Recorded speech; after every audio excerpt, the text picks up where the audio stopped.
All right, I'm all rested up now, back in the cottage, having a break. So, all that wood's in there, 5,000 feet of it, a bunch of work.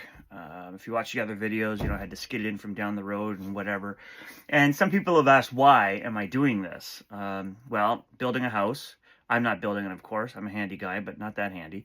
So some contractors are building the house, and we're putting the tongue and groove pine up on the ceiling. So before we do that, of course, it's got to be stained and clear coated and whatnot. So the contractor's suggestion was buy the stuff finished. It's more money, but in the end, with labor and everything like that, it's about the same. It's basically sort of how they put it. So I ran some numbers, and I don't agree with that whatsoever. So you tell me what you think. So let's go over to the whiteboard here. All right, 5,000 linear feet at the finished price is $4.49 a linear foot. Okay, so that is $22,450.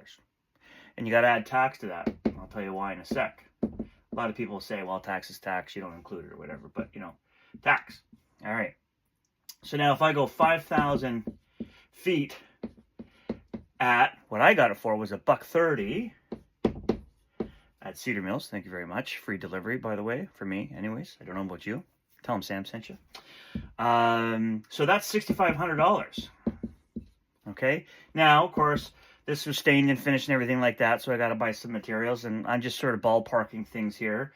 But I added $1,000 in there for material, rollers, stain, all that kind of jazz, material. And then you got to add tax to all of this. There's $975 in tax. So right away, I'm looking. Look at those two tax numbers. That's $2,000 I'm not giving Mark Carney. I'm keeping it in my own pocket. Okay, so great. So what does all that mean? Well, it is a savings of $16,975. That is what I am saving by doing it myself. And how long do you think it's going to take? I'm not 100% sure, but I figured maybe 50 hours. I thought that was a lot. So if you go 50 hours, you know what that is? Got a guess? That is, you're paying yourself $340 per hour. I don't mind that wage. So that's why I'm doing it.